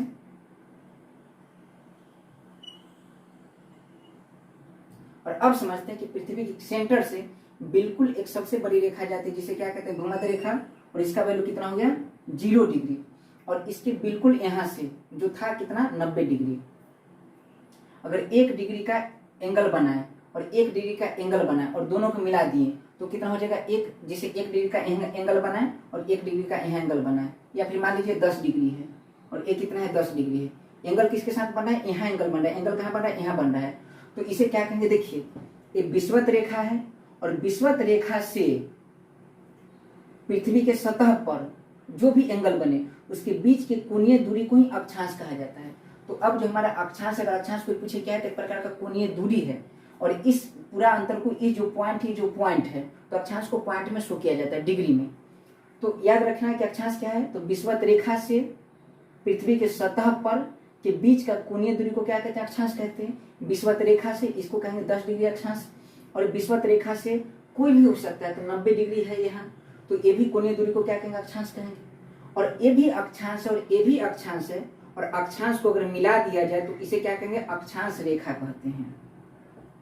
ठीक है, और ये उत्तरी गोलार्ध में भी ऐसा है और दक्षिण गोलार्ध में भी ऐसा है। लेकिन नॉर्मली चूंकि बच्चा को टफ ना लगे तो इतना डीप ना बता के, और नॉर्मली ऐसे बता दिया जाता है जिसका आगे आपको बड़ा समस्या होगा। ऐसे बता दिया जाता है कि ये 0 डिग्री है, इसके बाद इधर लगभग 90 अक्षांश रेखाएं खींची गई, 90 अक्षांश रेखाएं खींची गई, हालांकि 90 नहीं है, वो 89 है, उस पर बात कर लेते हैं। तो 0 डिग्री के बाद कौन होगा, 1 डिग्री, 2 डिग्री, 3 डिग्री में बात किए थे, क्यों, क्योंकि मैक्सिमम 90 है। तो ऐसे 89, 88, 87, 86 ऐसे करते करते करते करते 0 तक आएंगे, तो 0 के बाद 1 डिग्री, 2 डिग्री, तो ऐसे लगभग इधर अक्षांश रेखा खींची जाएगी। तो ये देखिए जो भूमध्य रेखा है, भूमध्य रेखा की क्या है, ये समांतर है। तो इधर देखिए उत्तरी गोलार्ध में हम खींचेंगे रेखाएं, तो चलिए खींचते हैं, कुछ प्रमुख रेखा खींचते हैं। एक रेखा खींचे, एक रेखा खींचे, ऐसे दक्षिण गोलार्ध में हम एक रेखा खींचते हैं और एक रेखा खींचते हैं। इस रेखा को कैसे खींचा गया होगा ये तो आप समझ चुके हैं, ठीक है। चलिए, इसका वैल्यू क्या है, 0 डिग्री, और इसके बाद ऐसा नहीं कि इसके बीच में रेखाएं नहीं, इसके बीच में बहुत सारी रेखाएं हैं, ठीक है। तो इसके बाद कौन सी रेखा होगी, 1 डिग्री का, उसके बाद 2 डिग्री का, ऐसे करते करते करते करते हम मैक्सिमम कितना डिग्री तक जा सकते हैं, 90 डिग्री तक। इसका मतलब साफ साफ है कि उत्तरी गोलार्ध में 90 अक्षांश मौजूद है। तो अगर आपसे पूछे कि उत्तरी, इसको तो 0 डिग्री कहते हैं, और इसकी इधर उत्तरी गोलार्ध, नीचे दक्षिण गोलार्ध, तो अगर आपसे पूछे कि उत्तरी गोलार्ध में कितने अक्षांश मौजूद है, तो उत्तरी गोलार्ध में लगभग 90 अक्षांश मौजूद है। फिर दक्षिण गोलार्ध में कितने मौजूद हैं, तो दक्षिण गोलार्ध में भी 90 अक्षांश मौजूद हैं, और बीच में एक 0 डिग्री भी तो अक्षांश है, तो बीच में एक अक्षांश मौजूद है। टोटल अक्षांश अगर आपसे पूछे कि पृथ्वी पर टोटल अक्षांश कितने हैं, तो 90 90 180 प्लस 1 बराबर 181। आया समझ में, ठीक। लेकिन अगर आपसे पूछे अक्षांश रेखा कितने मौजूद है, अक्षांश रेखा के बारे में अभी फिलहाल क्या समझिए कि अक्षांशों को मिलाने वाली रेखा को अक्षांश रेखा कहते हैं। इधर बन रहा था कुछ डिग्री, जैसे 10 डिग्री, इधर 10 डिग्री, दोनों को मिला दें तो अक्षांश रेखा। अक्षांश रेखा कितने होंगे, तो 181 अक्षांश रेखाएं नहीं है। क्यों, क्योंकि जो 90 डिग्री एक पॉइंट है और 90 डिग्री एक पॉइंट है, समझिए। इधर मान लीजिए कुछ था, इधर कुछ 10 डिग्री था, इधर 10 डिग्री था, तो दोनों को मिला के रेखा बना दिया। इधर से भी 90 वही पॉइंट है, इधर से भी 90 वही पॉइंट है, तो कोई पॉइंट से पॉइंट अक्षांश को तो नहीं मिला पाए, तो कोई रेखा नहीं बनी।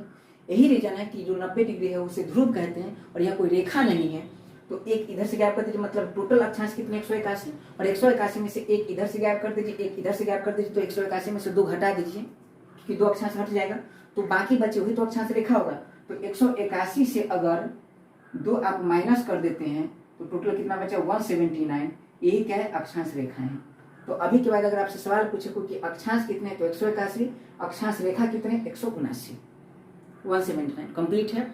अब थोड़ा सा एक बात और समझते हैं, ये हमारा पूरा पॉइंट कंप्लीट है। अब पूरा पृथ्वी को ठीक से देखिए तो ये 0 डिग्री है और इसके बाद बहुत सारे बीच में अक्षांश रेखाएं हैं, और एक अक्षांश रेखा है, फिर दूसरा अक्षांश रेखा है, मतलब 0 डिग्री और मान लीजिए 1 डिग्री अक्षांश रेखा है। तो एक अक्षांश से दूसरे अक्षांश के बीच का जो गैप है, इस गैप को कहा जाता है जोन। अगर आपसे पूछे कोई कि 2 अक्षांश के बीच का जो क्षेत्र उसे क्या कहते हैं, जोन कहते हैं, और इसे हिंदी में कहा जाता है कटिबंध। कोई अगर पूछे या कोई ना भी पूछे तो आपको जबरदस्ती बताना है कि भाई एक अक्षांश से दूसरे अक्षांश के बीच के क्षेत्र को क्या कहते हैं, कटिबंध कहते हैं। अगर यह कटिबंध ताप के अनुसार व्यवस्थित किया जाए तो उसे तापीय कटिबंध कहते हैं। यह कटिबंध अगर दाब के हिसाब से व्यवस्थित किया जाए तो उसे दाब कटिबंध कहते हैं। ठीक है, तो चलिए ये 0 डिग्री ये उत्तरी गोलार्ध है, दक्षिणी गोलार्ध है। अब अगर मान लीजिए कि कुछ प्रमुख अक्षांश की बात करें, ठीक है, तो चलिए ऐसे तो आपको पता है कि 1 डिग्री अक्षांश होगा, 2 डिग्री अक्षांश होगा, और 1 डिग्री अक्षांश जैसे 0 डिग्री हो गया, 1 डिग्री इसके बाद कौन सा होगा 2 डिग्री होगा। तो 0 डिग्री से 1 डिग्री के बीच का डिस्टेंस जब मापा गया तो डिस्टेंस लगभग था 111 किलोमीटर। फिर 1 डिग्री से 2 डिग्री के बीच का डिस्टेंस देखा गया तो था लगभग 111 किलोमीटर। मतलब याद रखना है आपको कि 1-2 अक्षांश के बीच, जो 2 लगातार अक्षांश के बीच की दूरी कितना होगा 111 किलोमीटर। ठीक है, तो अगर उस हिसाब से थोड़ा सा गणित अगर लगाया जाए तो अगर आपसे पूछे कि टोटल कितने अक्षांश, तो इधर देख लीजिए लगभग 90 अक्षांश, और इधर कितने अक्षांश 90 अक्षांश। ठीक है, तो देख लीजिए 90 कितना लगभग, समझिए इस बात को, तो 90 अक्षांश और 2 अक्षांश के बीच की दूरी 111 है। तो उस हिसाब से देख लीजिए लगभग 9990 इधर किलोमीटर हो जाएगा डिस्टेंस, और 9990 इधर डिस्टेंस हो जाएगा, यानी टोटल 18000, लगभग 1800, 180 हो जाएगा ऐसे। तो पूरा मिलाकर लगभग 20000 किलोमीटर उत्तरी ध्रुव से दक्षिण ध्रुव के बीच की दूरी कितना हो जाएगा 20000 किलोमीटर। ठीक है, समझ पा रहे हैं इस बात को, क्योंकि 1 से 1 के बीच की दूरी 111, और वैसे देख लीजिए 90 है तो 90 गुना 111, तो 111 गुना 90 तो 9990 हो गया, और फिर 9990 नीचे हो जाएगा, दोनों को ऐड कर दीजिए तो 9000 18000, और फिर 1800 लगभग 18000 और 1800 कितना हो गया 1800, लगभग समझिए कि 2000 हो जाएगा, तो 18000 1800 मतलब कुल मिला के 20000। तो ठीक से देखिए, तो अक्षांश के आधार पर हम पृथ्वी के उत्तरी ध्रुव से दक्षिण ध्रुव के बीच की जो दूरी है वो भी तो निकाल सकते हैं, और अक्षांश से सिर्फ उत्तरी ध्रुव से दक्षिण ध्रुव के बीच की दूरी नहीं। अगर मान लीजिए कि ये बता दूं, अगर नॉर्मल समझिए कि कोई ऐसा देश है, उस देश में अगर 15 अक्षांश मौजूद है तो उसके हिसाब से देश कितना बड़ा है तो बता सकते हैं, क्योंकि 15 अक्षांश मौजूद है तो एक अक्षांश से अगले अक्षांश के बीच की दूरी 111 किलोमीटर, और 15 अक्षांश मौजूद है तो 15 गुना 111 किलोमीटर। तो एक समझ सकते हैं ना कि एक देश की लंबाई कितना होगी। तो अक्षांश से फायदा भी है, अक्षांश का बहुत फायदा हुआ। जब प्राचीन काल आप जानते हो कोलंबस, कई लोग बताते हैं कि पी के निकला था बाहर, लेकिन कोलंबस भारत का खोज करने निकला था, और डायरेक्शन पता नहीं होने के कारण, उस समय इतना तमाम जानकारी पता नहीं होने के कारण वो रास्ता भटक कर अमेरिका का खोज कर दिया। अच्छी बात है, लेकिन खोज के लिए उसका पर्पस क्या था, भारत का खोज। भारत का खोज हो चुका था, भारत के लिए समुद्री मार्ग खोजने निकला था कि रास्ता क्या है, रास्ता किधर से है। तो कहने क्यों ऐसा हुआ, क्योंकि डायरेक्शन पता नहीं था। मैगलन को डायरेक्शन नहीं पता था, फिर भी पृथ्वी के चक्कर लगा दिया मैगलन। ठीक है, अमेरिकी वेस्पुस्सी जिसने सबसे पहले अमेरिका का यात्रा किया था, अमेरिका का घूर्णन किया था, उसी के नाम पर अमेरिगो वेस्पुस्सी के नाम पर अमेरिका का नाम अमेरिका रखा गया। अरे समझ में, अमेरिका का नाम अमेरिका रखा गया। ठीक है, तो चलिए इतना बात आप समझ रहे हैं। अब देखिए हमने क्या कहा, कटिबंध अगर ताप के आधार पर उसे तापीय कटिबंध कहते हैं, दाब के आधार पर उसे दाबी कटिबंध कहते हैं। लेकिन 0 डिग्री उत्तर की ओर जितनी रेखाएं मौजूद होगी, तो उत्तर की ओर कितनी रेखाएं मौजूद होगी, तो रेखा की बात करें, एक तो बिंदु है, तो अगर मान लीजिए टोटल 90 है तो एक बिंदु है, तो टोटल कितना 89, और इधर कितना 89, बीच में कितना 1, तो 89 प्लस 89 प्लस 1 बराबर कितना 179 हो गया। ये बात आपका पूरा कंप्लीट है। इस क्लास में हमें पढ़ना है ताप कटिबंध के बारे में, दाब कटिबंध के बारे में आगे पढ़ेंगे। अब आपको बता दूं कि जब प्रॉपर देखिए तो ठीक से देखिए, तो जैसे जैसे ध्रुव की ओर जाएंगे वैसे वैसे पृथ्वी बीच में उभरी हुई है। ये हम पीछे बात किए थे, सेंट्रीफ्यूगल फोर्स के कारण पृथ्वी बीच में उभरी हुई है, और जैसे जैसे ध्रुव की ओर जाते हैं वैसे वैसे चपटी होती जाती है। ये देख लीजिए, ठीक है, उभरी हुई है, और जैसे जैसे जा रहा है वैसे वैसे चपटी होती जा रही है। अगर जैसे मान लीजिए कि कैमरा का फ्लैश ऑन है, या फिर टॉर्च लगाऊं तो टॉर्च जलाने के बाद, अगर बात को टॉर्च जलाने के बाद इस पॉइंट पर अगर सूर्य का प्रकाश पड़े तो सूर्य का प्रकाश ज्यादा सीधा कहाँ पड़ेगा? इस पॉइंट पर, विषुवत रेखा के पास वाले क्षेत्र पर। एक लक्स मीटर मशीन आता है या एक ट्यूब मीटर मशीन आता है जिससे सूर्य की प्रकाश की तीव्रता मापी जाती है। जब इंटेंसिटी पता किया तो पता चला कि सूर्य, याद रखना कि ये जो 0 डिग्री है और इससे इसके उत्तर में 23.5 डिग्री तक और दक्षिण में 23.5 डिग्री तक, उत्तर में 23.5 डिग्री तक, दक्षिण में 23.5 डिग्री तक सूर्य का प्रकाश ज्यादा मात्रा में पड़ता है और भूमध्य रेखा पर लगभग साल में 2 बार 90 डिग्री के एंगल के साथ पड़ता है, प्रत्यक्ष मतलब 90 डिग्री के साथ, समकोण के साथ पड़ता है। तो चूंकि सूर्य के प्रकाश की तीव्रता इस जोन में सबसे ज्यादा होगा और सूर्य के प्रकाश की तीव्रता ज्यादा होगा तो गर्मी भी ज्यादा होगी, गर्मी को उष्ण कहते हैं। और ताप अगर निर्धारित करेंगे, अक्षांश रेखा से निर्धारित करते हैं तो कटिबंध होगा, इसीलिए इस जोन को उष्ण कटिबंधीय क्षेत्र कहा गया। ठीक है, इसका क्या होगा आंकड़ा? तो अगर माप तो देखे तो देख लीजिए, 0 डिग्री से कहा 23.5 डिग्री, 23.5 डिग्री का मतलब समझ रहे हैं, 23 डिग्री और 24 डिग्री अक्षांश रेखा के बीच में। ठीक है, तो ये कितना होगा? 23.5 डिग्री। लेकिन हम उत्तरी गोलार्ध में है तो इसमें हम n लिखेंगे क्योंकि पता तो चले कि किस गोलार्ध में, क्योंकि आपको बता दूं एनसीईआरटी में एग्जांपल भी इसका है। एक जगह है जिसका नाम है ब्राजील में, जिसका नाम है बेलो होरिजेंटो। ठीक, एक जगह है। और वैसी बात करें महाराष्ट्र में एक जगह जिसका नाम है चंद्रपुर। चंद्रपुर के अक्षांशीय मान भी 20 डिग्री है और ब्राजील में बेलो होरिजेंटो उसका मान भी 20 डिग्री है। ठीक है, तो क्या हम यह मान के चले कि दोनों एक ही जगह स्थित है 20 डिग्री पर, मतलब एक ही रेखा पर स्थित है? नहीं, एक रेखा पर स्थित नहीं है। महाराष्ट्र हमारे उत्तरी गोलार्ध में है और ब्राजील दक्षिण गोलार्ध में है, तो पूरा गोलार्ध का अंतर हो जाता है। हम कैसे पता होगा? तो इसलिए महाराष्ट्र के जब हम चंद्रपुर को दिखाएंगे तो 20 डिग्री नॉर्थ लिखेंगे। ठीक है, महाराष्ट्र का जब चंद्रपुर दिखाएंगे तो क्या लिखेंगे? 20 डिग्री नॉर्थ। ठीक है, मतलब 23 डिग्री तो इसके करीब व्यवस्थित होगा। और ब्राजील की बात करें तो ब्राजील में क्या है, कौन सा जगह है? बेलो होरिजेंटो। तो ये 20 डिग्री क्या है? साउथ है। और बेलो होरिजेंटो ट्रैवल के मतलब अगर पर्यटन करने आप जानते हैं, घूमने जाते हैं तो बहुत खूबसूरत जगह बेलो होरिजेंटो। कभी हम ब्राजील पढ़ेंगे तो उसमें बात करेंगे। ये चीज आप समझ रहे हैं? तो मान लीजिए नीचे जैसे आते तो एक कितना है? 23.5 डिग्री। 23.5 डिग्री का मतलब हुआ 23 और 24 के बीच का वैल्यू। चूंकि दक्षिण गोलार्ध में इसमें क्या लिखेंगे? साउथ, मतलब नॉर्थ और साउथ लिखना बहुत जरूरी है। तो इसके बीच का क्षेत्र देखें तो सूर्य का प्रकाश साल में कम से कम 2 बार सीधा पड़ता है। कहाँ? भूमध्य रेखा पर खासकर। तो भूमध्य रेखा पर खासकर सूर्य का प्रकाश सीधे पड़ती है और सीधा पड़ने के कारण जब सीधा पड़े तो उसी घटना को विषुव कहते हैं, इसलिए भूमध्य रेखा को विषुवत रेखा कहते हैं। विषुव क्या होता है अगले क्लास में पढ़ना, अगला जो लेक्चर है, अगला मतलब प्रॉपर क्या है लेसन है, उसमें पढ़ना है पृथ्वी की गति उसमें। तो पृथ्वी इस रेखा को क्या कहते हैं? विषुवत रेखा भी कहते हैं।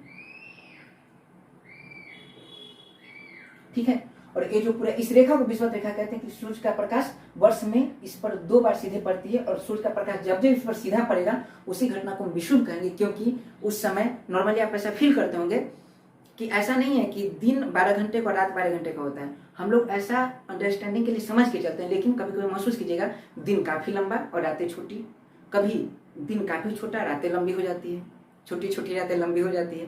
तो ऐसा हमेशा नहीं होता, लेकिन साल में 2 बार। एक अगर बात करें 23 सितंबर और 21 मार्च की अगर बात करें, ठीक है, तो 21 मार्च को और 23 सितंबर को अगर देखें तो एक घटना होती है। एक मिनट, चलिए क्या बात करें हम लोग? 23 सितंबर 21 मार्च को इक्विनॉक्स की घटना होती है, विषुव की घटना होती है। और विषुव का मतलब है सूर्य का प्रकाश बिल्कुल 0 डिग्री पर सीधे सीधे पड़ना। तो इसी हम क्या कहते हैं, इसलिए इस रेखा का नाम, चूंकि इस रेखा पर विषुव की घटना होती है इसलिए हम विषुवत रेखा कहते हैं। ठीक है, ये बात हो गया हमारा कंप्लीट। अब देखिए 23 डिग्री नॉर्थ और 23 डिग्री साउथ, इसके ठीक बीच में सूर्य का प्रकाश काफी हाई इंटेंसिटी के साथ पड़ता है, गर्मी ज्यादा होती है, इसलिए इस जोन को इसे भी हटाते हैं। और ये जो हमारा क्षेत्र है पूरा, चूंकि गर्मी बहुत ज्यादा पड़ती है। अच्छा एक बात आपको बता दूं कि कुछ स्पेशल जो अक्षांश रेखा है, इस अक्षांश रेखा के नाम भी है। अच्छा, अक्षांश रेखा के बारे में थोड़ा सा और बात जान लीजिए कि भूमध्य रेखा है और चूंकि इधर अक्षांश था इधर अक्षांश था, दोनों को हमने मिलाया तो भूमध्य रेखा के लगभग सब पैरेलल रेखाएं होगी। सब क्या होगी? पैरेलल रेखाएं होगी सभी। जैसे नॉर्मली देख लीजिए, ये पृथ्वी है और ये भूमध्य रेखा है, तो जितनी भी रेखा होगी ये भूमध्य रेखा की क्या होगी? पैरेलल, मतलब समांतर। और चूंकि हमारा जो पृथ्वी है, हम पृथ्वी पर किसी एक पॉइंट पर रहते तो हमें ऐसा लगता है कि पृथ्वी फैली है, ऐसे फ्लैट है, इसलिए हमें लगता है कि क्षितिज की समांतर रेखा है, पृथ्वी क्षितिज के समांतर है। इसलिए अक्षांश रेखा के बारे में एक और बात कहा जाता है कि अक्षांश रेखा क्या है, क्षैतिज के समांतर है। तो अक्षांश रेखा के बारे में डिफिनेशन आता है कि अक्षांश रेखा क्या है, वह काल्पनिक रेखा जो हमारे क्षैतिज के समांतर हो, क्षैतिज के क्या हो, समांतर हो, उसे अक्षांश रेखा कहते हैं। एक ये भी डिफिनेशन आता है। फिर देख लीजिए अक्षांश रेखा कैसे खींची गई है। तो इधर हमने बात किया था शुरू में W है और इधर हमने बात किया था ईस्ट है, तो पश्चिम से पूरब की ओर। तो हम कह सकते हैं कि पृथ्वी में क्षैतिज तल के समांतर रेखा जो पश्चिम से पूरब की ओर खींची जाती है उसे अक्षांश रेखाएं कहते हैं। ये बात आ रहा है समझ में? ठीक है। अब आपके पास जो भी इंफॉर्मेशन उसके आधार पर आप कंसेप्ट बना सकते हैं। ये हो गया। आप कह सकते हैं कि भूमध्य रेखा के समांतर जो भी रेखा खींची जाती है उसे क्या कहते हैं, अक्षांश रेखा कहते हैं। ठीक है। लेकिन ज्यादा सही है कि अक्षों को मिलाने वाली, जो अक्षांशों को मिलाने वाली रेखा को क्या कहते हैं, अक्षांश रेखा कहते हैं। सारा बात वही है, क्योंकि अक्षांश को जब आप मिलाएंगे तो कहीं ना कहीं अक्षांश की रेखा, अक्षांश को जब भी आप मिलाएंगे तो कहीं ना कहीं वो भूमध्य रेखा के समांतर होगी। अब भूमध्य रेखा चूंकि कहाँ खींची गई, पृथ्वी के तल पर खींची गई है, तो क्षैतिज के समांतर होगी। और चूंकि क्षैतिज के समांतर तो क्या है, वेस्ट से ईस्ट की ओर ही है। क्लियर है? ये हो गया। तो ये अक्षांश रेखाएं हैं। ये बात आ रहा है समझ में? कोई डाउट नहीं। और यह जो रेखा है काल्पनिक रेखा है, ऐसी कोई पृथ्वी पर रेखाएं मौजूद नहीं है। ये बात हो गया हमारा पूरा कंप्लीट। चलिए अब एक बात और देख लें। आपको भी पता है कि 111 किलोमीटर बीच का डिस्टेंस है। अब अक्षांश रेखा में कुछ प्रमुख अक्षांश का नामकरण भी किया गया है। जैसे इस रेखा का 23.5 डिग्री, तो इसका एक नाम रखा गया कर्क रेखा। क्यों रखा गया आगे पढ़ेंगे, ये क्लास काफी लंबा हो जाएगा। कर्क रेखा जिसे, ठीक है। और ये जो है 23.5 डिग्री साउथ, इसे कहते हैं मकर रेखा, कैप्रिकॉर्न, मकर रेखा। इसे लाइन ऑफ कैंसर और लाइन ऑफ कैप्रिकॉर्न। ठीक है, आ रहा समझ में? लिख देता हूं कैंसर, और इसे क्या कहते हैं, कैप्रिकॉर्न, मकर रेखा को। अब इसके बाद जैसे उत्तरी गोलार्ध में थोड़ा सा आगे जाते हैं, तो इसके बाद अगर बात करें कर्क रेखा के बाद, सूरज का प्रकाश कभी भी सीधा नहीं पड़ेगा। जब भी पड़ेगा तो तिरछा पड़ेगा। इधर देख लीजिए, इस पे अगर बात करें तो देख लीजिए काफी सीधा सूर्य प्रकाश। और जैसे जैसे उत्तर की ओर जाएंगे, क्योंकि ढलान है तो सूरज का प्रकाश कभी भी सीधा नहीं पड़ेगी। ये देखिए ढलान है तो सूरज का प्रकाश कभी भी सीधा नहीं पड़ेगी। ठीक है, तो समझिए इस बात को। तो सीधा जब नहीं पड़ेगी, इसका मतलब साफ साफ क्लियर हो रहा है कि ज्यादा गर्मी नहीं पड़ेगी। मतलब गर्मी भी ज्यादा नहीं और ठंडी भी ज्यादा नहीं, क्योंकि प्रकाश तो पड़ रही है। तो प्रकाश जब पड़ रही है तो ठंडी ज्यादा नहीं। अब प्रकाश ज्यादा नहीं पड़ रही है तो फिर गर्मी ज्यादा नहीं। तो इस जोन को अगर बात करें, और ये कहाँ तक है, तो ये लगभग है 66.5 डिग्री तक। ठीक है। अब 66.5 डिग्री और नीचे क्या है, 66.5 डिग्री। अंतर क्या है, इसमें हम एन लगाएंगे क्योंकि उत्तरी गोलार्ध में, इसमें हम एस लगाएंगे क्योंकि दक्षिण गोलार्ध में। इसका नाम, जब ये जो रेखा है वास्तव में, इस रेखा के पास एक महासागर मौजूद है जिसे कहते हैं आर्कटिक महासागर। इसलिए आर्कटिक महासागर के नाम पर इस रेखा का नाम रखा गया आर्कटिक। मैं इसे मिटा दूं, और इस रेखा का नाम रखा गया आर्कटिक लाइन या आर्कटिक सर्किल। ठीक है, 66.5 डिग्री को। और चूंकि आर्कटिक है, इसके ठीक विपरीत में 66.5 डिग्री साउथ है, विपरीत में है। आप जानते हैं एसिड का विपरीत एंटासिड, बायोटिक का विपरीत एंटाबायोटिक, एंटीबायोटिक। अरे समझ में? जिसे किसी से दुश्मनी चलता है तो उससे एंटी चल रहा है, उससे एंटा चल रहा है। एंटा एंटी एक ही वर्ड है। अरे समझ में? तो देख लीजिए, इसका विपरीत है तो ये आर्कटिक था, इसका विपरीत है तो इसका नाम हो जाएगा एंटार्कटिक। इसलिए हम लोग नॉर्मली सबको मिला के और अंटार्कटिक कहते हैं, अंटार्कटिका। अरे समझ में? ठीक है, तो इसमें क्या लगा दीजिए, एंट और उतार दीजिए बाकी आर्कटिक लाइन। इसे हिंदी में लिखते हैं अंटार्कटिका। अंटार्कटिका।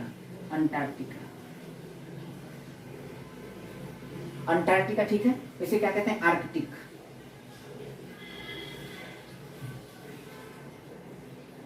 तो अगर आपसे पूछे अभी कि आर्कटिक रेखा का मान कितना, तो आर्कटिक रेखा का मान 66.5 डिग्री नॉर्थ, और एंटार्कटिक रेखा का मान कितना, 66.5 डिग्री।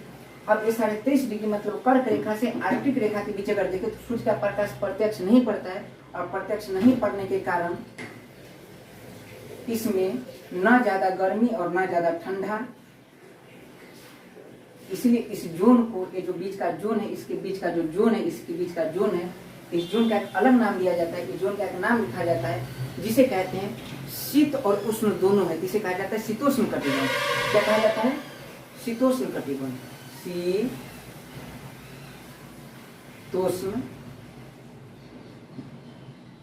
कटिबंध। ठीक है। और ये जो हमारा क्षेत्र था इसे हमने क्या कहा था? उष्ण कटिबंध।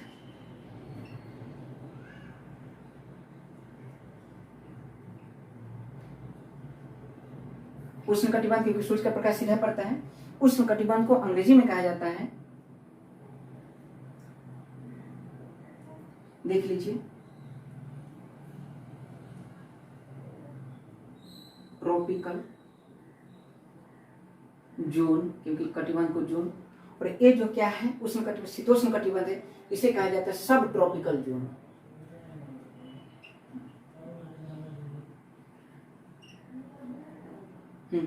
कंप्लीट है पूरा। अब देख लीजिए, जैसे ही इसके उधर जाते हैं तो सूर्य का प्रकाश पड़ना बिल्कुल बंद, प्रकाश तो पड़ता, ऊर्जा उसमें होती नहीं है, इसलिए काफी ठंडा और सारा भाग जमा हुआ है पूरा, इसलिए इस कटिबंध को कहते हैं शीत कटिबंध, शीत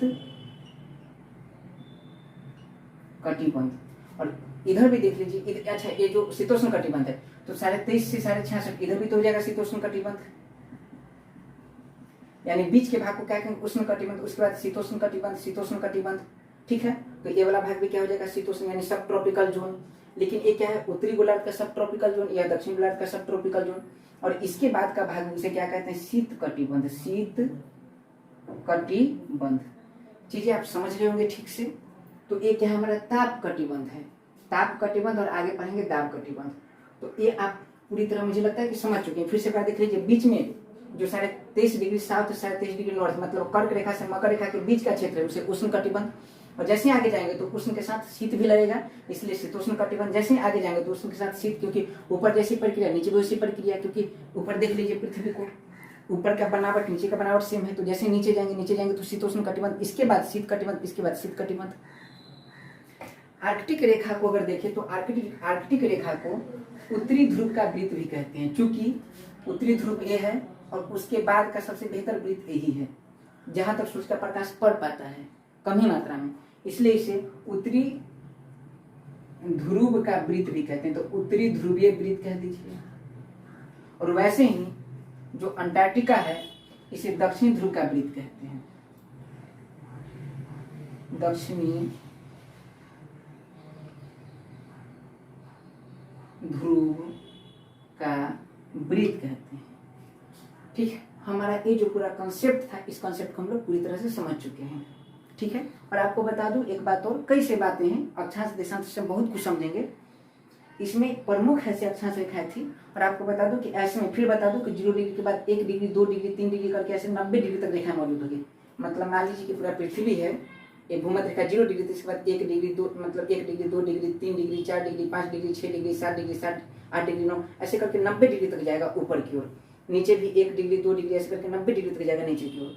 तो बीच में बहुत सारी ऐसी अक्षांश है, जैसे आपको बता दूं कि लगभग 30 से 35 डिग्री की जो अक्षांश रेखा है नीचे, ठीक है, इस अक्षांश रेखा में मतलब हाई प्रेशर के कारण वायुदाब खूब ऊंच हो जाता है। और पुराने प्राचीन काल में जब लोग समुद्री यात्रा करते थे तो घोड़ा का व्यापार बहुत ज्यादा होता था, तो घोड़ा को लेकर व्यापार करने के लिए दूसरे क्षेत्र में जब जाते थे तो वायुदाब के कारण घोड़ा को लेकर नहीं जा पाते थे, तो उस अक्षांश, और नहीं जा पाते थे मतलब उनका नाव वगैरह डूब जाता था, उस अक्षांश को अश्व अक्षांश कहा जाता है, 30 से लेकर 35 डिग्री। ठीक है। यह अक्षांश 30 से लेकर 35 डिग्री जो अक्षांश है, इस समांतर दक्षिण गोलार्ध में देखा जाता है, लेकिन उत्तरी गोलार्ध में ही मौजूद है। हालांकि उत्तरी गोलार्ध में इसका ज्यादा प्रभाव नहीं पड़ता है। क्यों? क्योंकि उत्तरी गोलार्ध में पर्वत वगैरह है जो इस पवन को रोक देते हैं। तो ऐसी महत्वपूर्ण अक्षांश है अश्व अक्षांश। ऐसे ही याद रखना है कि अगर 40 डिग्री से लेकर 50 डिग्री की अगर बात करें तो 40 डिग्री से 50 डिग्री के बीच में जो अक्षांश रेखा, मतलब 40 डिग्री अक्षांश रेखा से 50 डिग्री अक्षांश रेखा दक्षिण गोलार्ध में, बीपीएससी में सवाल आया है कि गरजती चालीसा किसे कहते हैं। इसे गरजती चालीसा, प्रचंड 50 या फिर चीखता 60 भी कहते हैं। वो कहाँ मौजूद है? तो वो मौजूद है 40 डिग्री, जैसे देख लीजिए 23 डिग्री है, इसके बाद 40 डिग्री से लेकर 50 डिग्री, कभी कभी 60 डिग्री तक फैल जाता है। इसमें क्या होता है कि बहुत तेज हवा चलती है, बहुत तेज तूफान, इतना ज्यादा कि उसे हम गरजती चालीसा कहते हैं। गरजती चालीसा क्योंकि गरज रही तूफान, और कहाँ? 40 डिग्री के पास। इसको हम आगे देखेंगे। ठीक है, फिर ऐसे ही कभी कभी 50 डिग्री तक पहुंच जाती है तो उसे हम प्रचंड 50 कहते हैं, कभी कभी 60 डिग्री तक पहुंच जाती है तो उसे चिकती 60 कहते हैं। तो अक्षांश रेखा का एक बेसिक था हमारा, अभी बेसिक पढ़े हैं और इसके आधार पर आगे हम बहुत कुछ सीखेंगे अक्षांश रेखा के बारे में। ठीक है, मुझे पूरा उम्मीद है कि आपको चीज़ें समझ में आई होगी। थोड़ा सा हम लोग डीप बात किए, नॉर्मली 6 क्लास में जो रिक्वायर है हम बात कर सकते थे कि पृथ्वी के भूमध्य रेखा के समांतर खींची गई रेखा को हम अक्षांश रेखा कहते हैं। उत्तरी गोलार्ध में यह रेखा नवासी मौजूद है, दक्षिण गोलार्ध में रेखा नवासी मौजूद है और सबसे उत्तरी ध्रुव जो है वो एक प्रकार का अक्षांश है, दक्षिण ध्रुव एक प्रकार का अक्षांश है, जिससे समांतर लोग बात करते हैं। लेकिन मैंने एंगल के माध्यम से इसलिए बात किया कि आपका यूपीएससी का फाउंडेशन बन पाए। ठीक है, और आपको ये भी पता हो कि आखिर क्या रीजन है कि इधर 90 अक्षांश मौजूद है, इधर 90 अक्षांश मौजूद है, क्या रीजन है, तो आपको पूरा रीजन समझ में आया होगा। ठीक है, अब इसके आधार पर ये हमारा बेसिक तैयार होगा, फाउंडेशन तैयार होगा, इसके आधार पर हम आगे ज्योग्राफी को बहुत मस्ती से समझेंगे। तो अगला क्लास में हम लोग देशांतर पर बात करेंगे और फिर जो भी टॉपिक रिलेट हो सकता है रिलेट करके अगला क्लास में इस लेक्चर को हम जो हमारा लेसन है इसे समाप्त कर देंगे। ठीक है, चलिए, मुझे पूरा उम्मीद है आपको चीजें समझ में आई होगी। अब इसी ऊर्जा, इसी उमंग, इसी एहसास के साथ मिलते हैं अगले क्लास में। तब तक के इस क्लास को पढ़िए, एंजॉय कीजिए, रिवाइज कीजिए। मिलते हैं अगले क्लास में। जय हिंद, जय भारत।